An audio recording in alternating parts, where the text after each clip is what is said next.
Our wound is healed. Excellent. And The wound is healed. However, the wound is healed, but we became ill instead.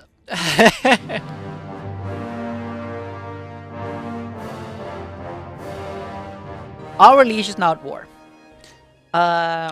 You see this notification at the very top. There's a red shining thing. There's also some hints down just next to me. Yes, kind of. And that indicates that something here might be relevant. So our liege, that is to say the Kaiser, is involved in a war. And he is attacking this little duchy right here. And it appears that he... Oops, wrong button. It appears that it's a holy war, so because the defender is of a different faith, our liege is like, we're gonna take that land. it's a good excuse. It's typically excused. We want. Right. We're gonna. It's typically the excuse. I should rephrase that. It's an excuse. It's an excuse. it's land and I want it. Mm. And if we want to, we can send armies there, but we don't really gain anything from doing so because we are otherwise uninvolved. I mean, it looks like he's got a strong advantage already. Oh yes, our armies, our liege's armies outnumber the enemy by 5 to 1? 5 to 1, yeah. But so there's nothing there. But it's something to be aware of. If your liege is at war and the enemy suddenly comes knocking on your lands, you don't have to defend it, but there are penalties involved if you don't. In the form that you can be captured, your land will become harder to control, because they have been under the control of someone else during this time. And so in that regard, sometimes you may want to just take your army and smash whatever is trying to interfere with your rule, but you don't have to.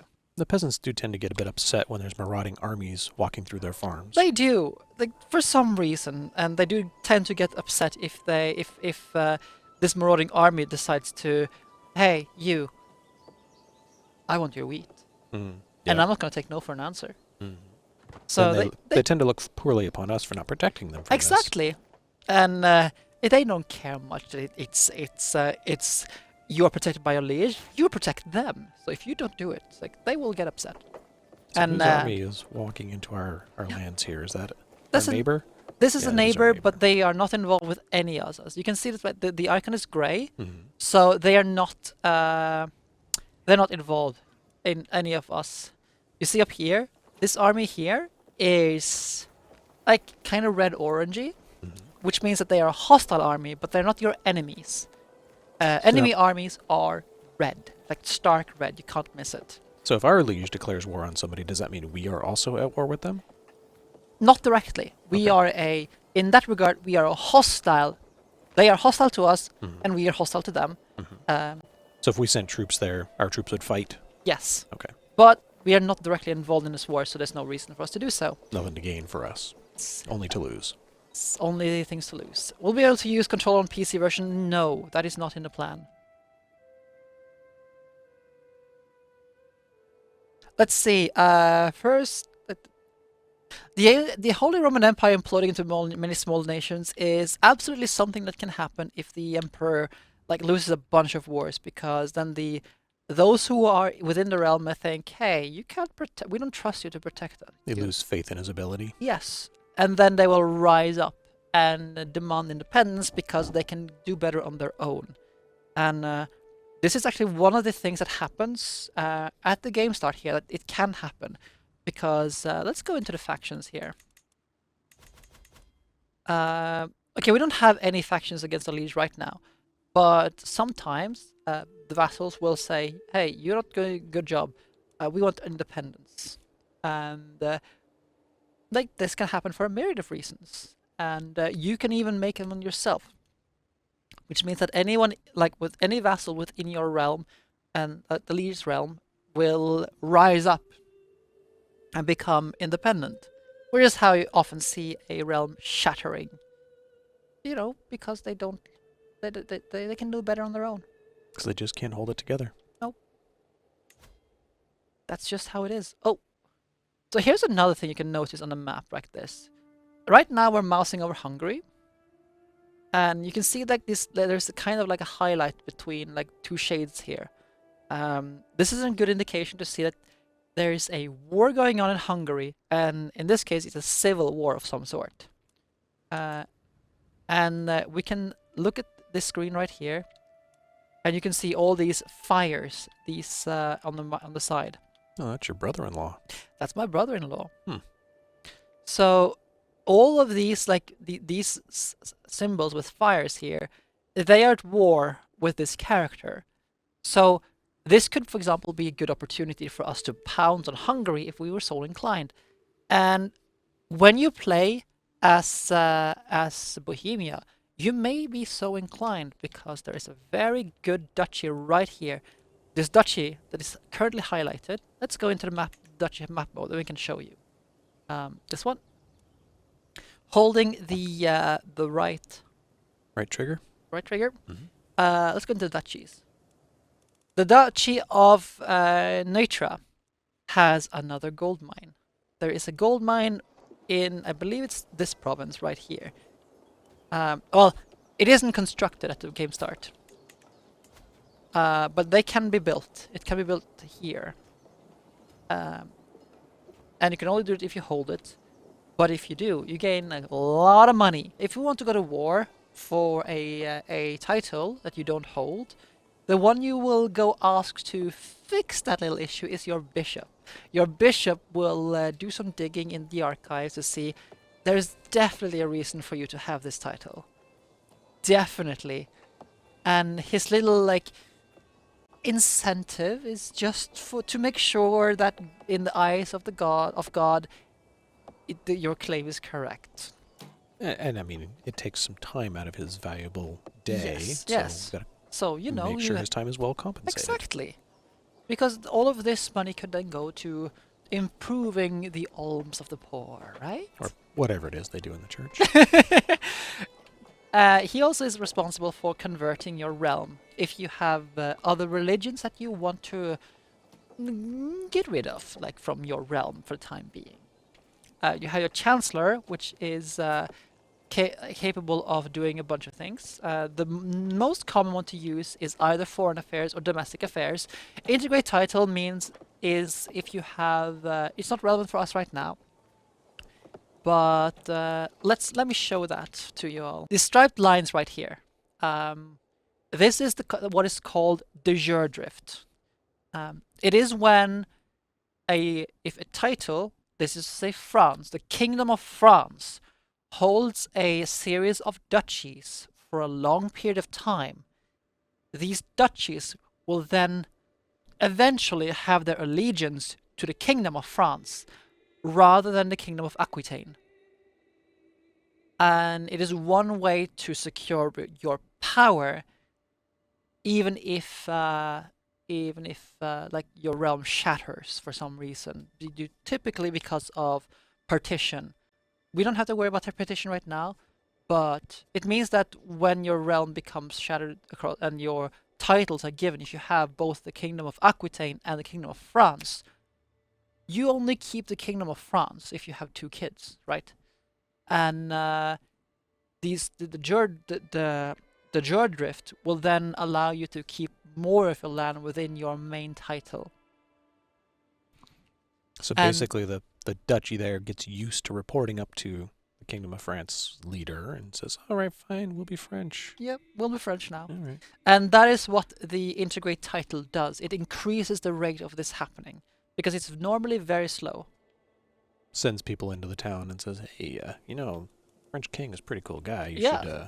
We should probably just listen to him, right? Yeah. You should probably listen to the King of France, right? See, I could totally be a spy master. Yes. She keeps callous as a trait. This is one of the childhood events where you can determine how your children develop. And by default, they gain a trait. But you can influence this a little bit more in exchange for some stress, because you have to dedicate time to guide your children to the right path, right? That can be very stressful. It's true.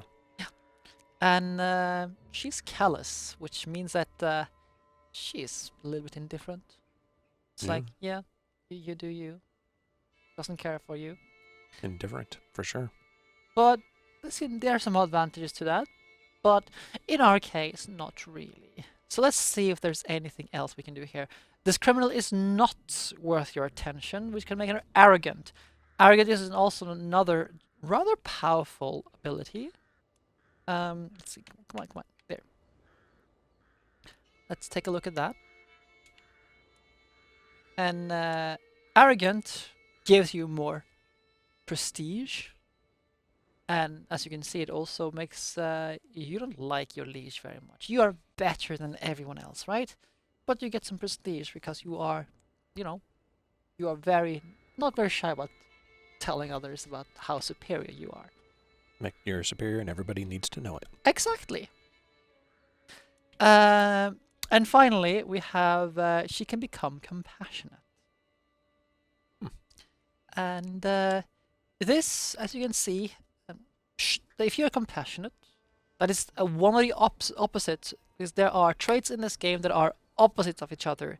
In this case, compassionate is opposite to both callous and sadistic. If you want to be, one way you can think about like the difference between the two, because you can very easily like say, oh, these could be similar. And the way I just interpret it to make it easy for myself mentally is that sadistic is just that, and callous is more like the very extreme of callous is sociopathic, I would say. Yeah, that sounds That's about the right. very extreme of it. Completely uncaring about others. Exactly. Mm-hmm. But compassionate, you are compassionate. And these do care about others. Yes, you do. Yeah. And all of these interact with how the things you can do. For example, if you're compassionate and you try to kill someone, you try to murder someone, you will get stressed because it's not in your personality to do so. You can still do it, but it's your game, the game's way of telling you this is out of character and it has an impact on you as a person to do this. I notice also that diplomacy and intrigue +2 -2, but with arrogant, it was flipped. Yes. So this seems like an interesting opposite to that as well. So right here. Mm-hmm. You mean the callous one? Oh, callous, right. Yes. Yes. So there are Sounds similar. there are some change differences here. And personally though, I like callous. I do like callous. But I don't like it for the children who are not going to inherit. Because one of the things you can do when you're callous is to do hostile schemes against your family, I believe, is one of them.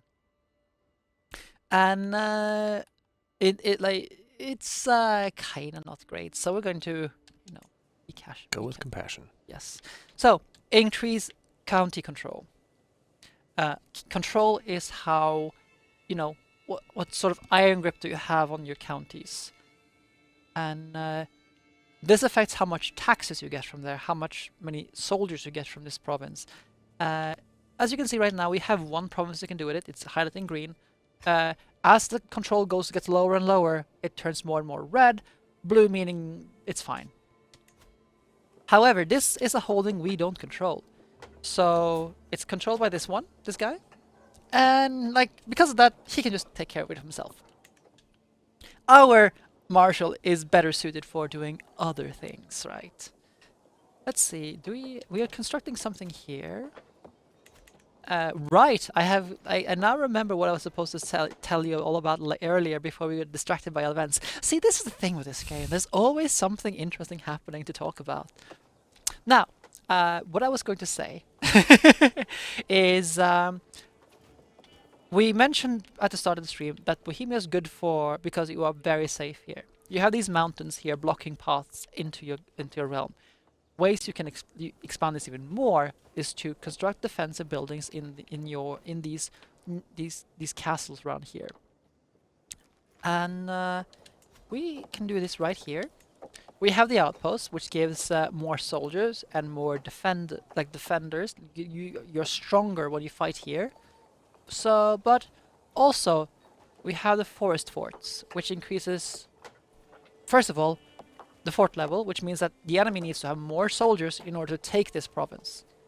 They also take longer because like it's a better fort, like better defended. They had to spend more time sieging it and starving out those who are inside. It gives us more levies, which is your basic foot soldier, and garrison, which even just further, because in order to as fort level increases, your enemies need to have more siege weapons and more advanced siege weapons. As the garrison increases, they must have more people there to, maintain the siege. That's how it is. So having a forest fort right here covers like entry points here. Your enemy can move through it, but that means they take attrition, and that just kills a bunch of armies. So if you try to waltz through an area and just take a lot of attrition, yeah, you're gonna have a bad time. Yeah, it's going to cost you troops, it's going to cost you money.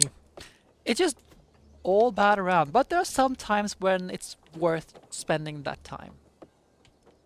Let's see. Prague. Prague doesn't have a defensive fort buildings. I want to save a little bit up to get that in order to get the hill forts. So let's do that. So let's continue and let time pass, get some more money. Our wound is healed, excellent, and The wound is healed, however... the wound is healed, but we became ill instead. So there are ways we can do about this. We are currently, there it is, the heart you can see up there is that's how the health symbol looks like, this one here. Depending on how it's colored, it'll tell you something about your health. Right now we're fine, so being ill isn't necessarily detrimental to us in that sense, right? But if we were older, we would probably not be fine, right? 38 years old, getting ill, you can get over it. We can get over it. So 68 years old, that might be life-altering. Yes, so we don't need to do more than necessary. So, but if like the too late for caution can have a ton of adverse side effects. For those of you who have stuck around, seen our previous streams, you can check those out on YouTube. We had an event like this when we just inherited, and we were just getting set for in India after taking over from our dead father. We get sick and we take too late for caution, and we gain. The only thing we read is that you gain the trait eunuch. Okay, so much for procreating. Yes, Right. it was. That's a very dramatic way to handle being ill. Yes. I mean, it's too late for caution. Sometimes you just have to go with it, but that's just one of them. You can become one-eyed, you can become one-legged, and things of that nature. There's a myriad of things that can happen. in medieval times, their idea of medicine was interesting. I mean, have you ever heard of trepidation? Trepidation? Yes. Being a little bit scared? No, the trepanation. Trepidation. Trepanation. Trepanation. I think it's Okay. trepanations. Mm-hmm. It's a wonderful medical procedure from the Middle Ages.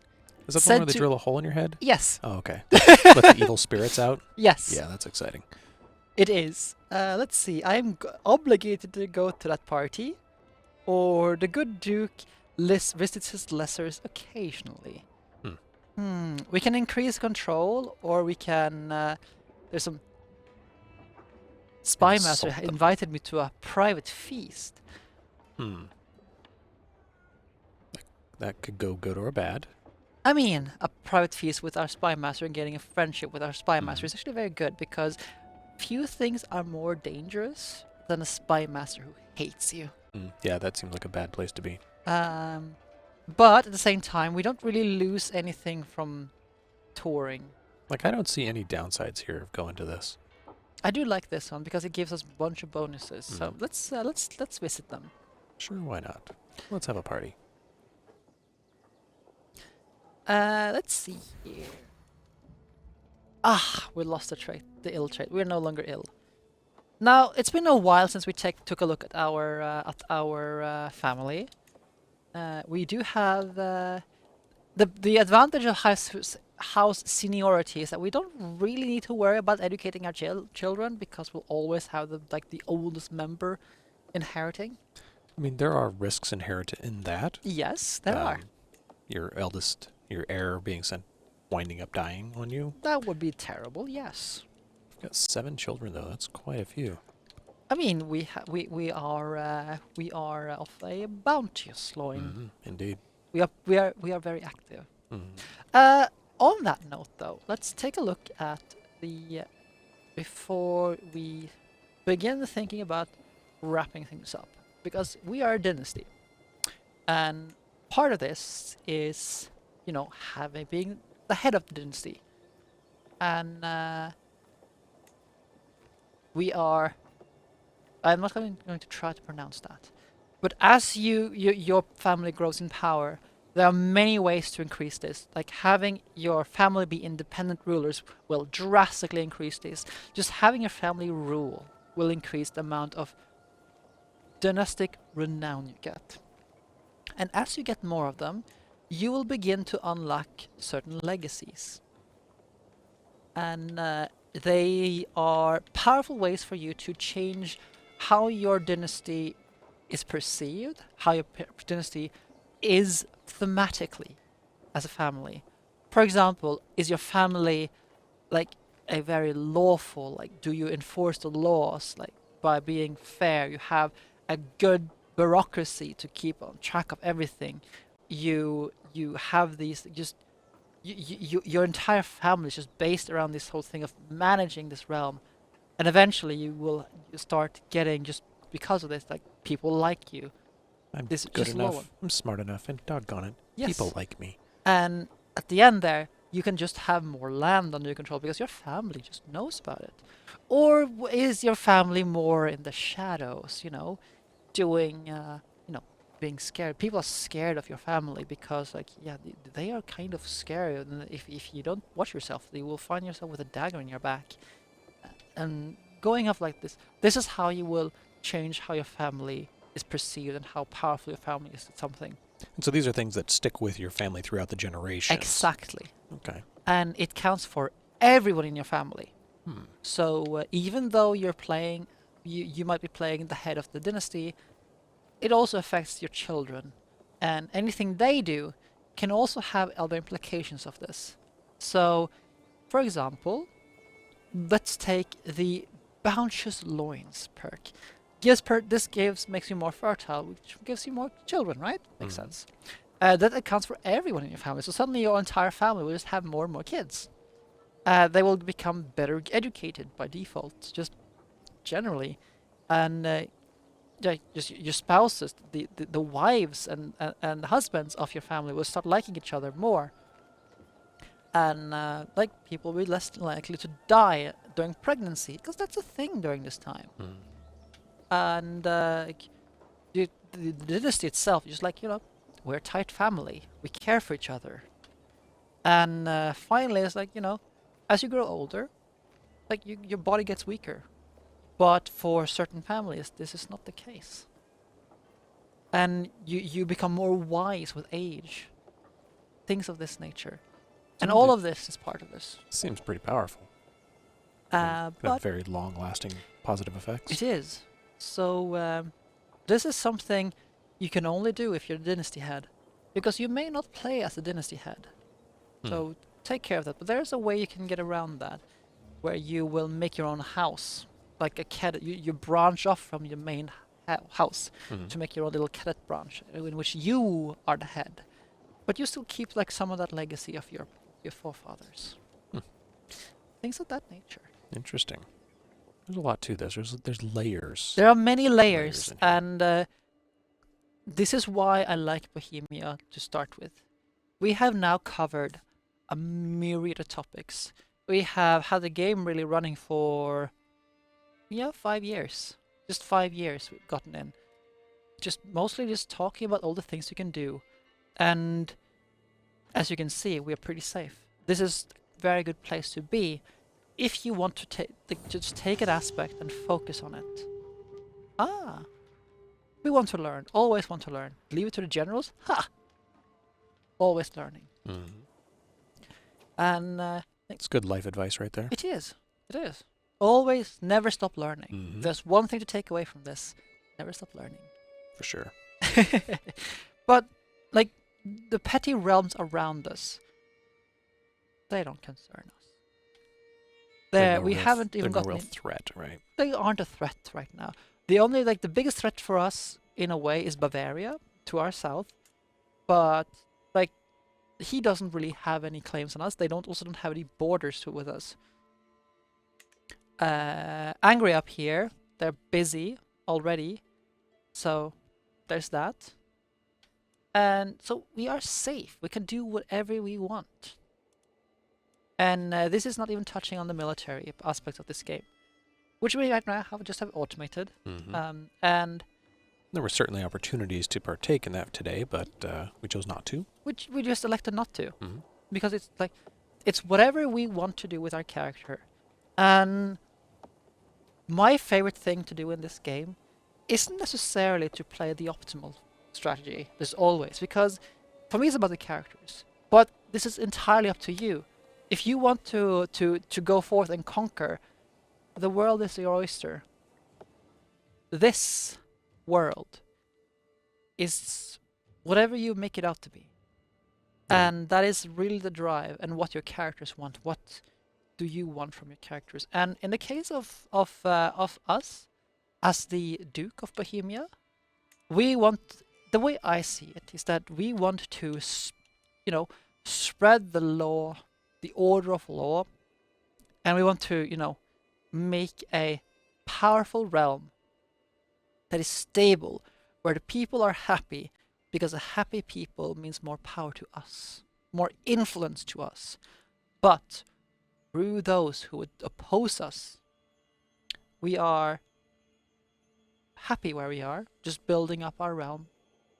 But those who cross us, we shall not take that lying down. So to all of you who just joined us with this wonderful game on console, feel free to tune in next time, because we are going to be continuing this little playthrough here on the console, highlighting things, going through more. We'll probably show more of an active warfare role. We have today, shown a little bit more of the internal affairs in terms of, managing your economy, building your economy, having a strong realm internally. And let's see if we can take advantage of Hungary. So before we end, let's make our priest start making a claim on our county here. We want this particular one, because that's where a gold mine is. They will only fabricate on one county, but sometimes you can get the entire duchy for the price of just a little bit of money, right? It means you'll have to go to war, but if so, that means this entire piece here will be ours for the taking. So next time we will look into some more military actions, alliances, and marrying our kids. We sometimes refer to that, as selling off our kids for favors. Not it is what it is. We want at the end of the day. It's an ideal. The marrying for love is a luxury the peasants have. Exactly. But we, of the rulers, we have to care for our peasants, and love may not be a luxury we have. So, initially may not even factor into it. yes, but love can be found. It can grow and blossom. It can grow, which was the case for us. Mm-hmm. So, with that, I believe we are drawing today's weekly stream to a close. This has been great. I Thanks for have having me enjoyed on. this. Yeah. And very much thank you for joining me here today. Happy to do it. Glad to step in for Fabian, who was unable to be here, but maybe next time. We'll see. So, check out our social medias. We have a Discord server. We can partake in active discussions of various things really, and you can get some help there. You can just talk to developers if we have time and are still present there. It's a fantastic, just good community to be part of.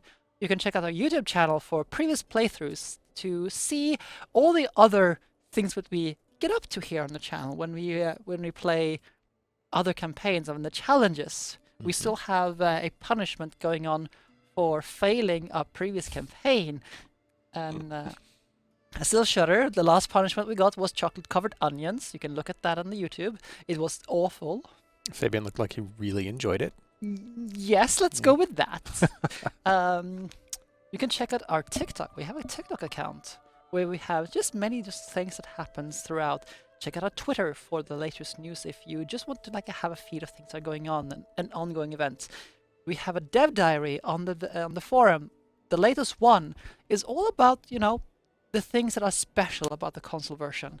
When it comes to it mentions the automated warfare system and things of that nature, and it's posted every single week. Some topic that needs to be addressed. This can be things going on in development, processes and things we do. Many such things. Thank you for watching, everyone. If you like this, there's more stuff right here, and you can find us more on twitch.tv/ParadoxInteractive. Join us.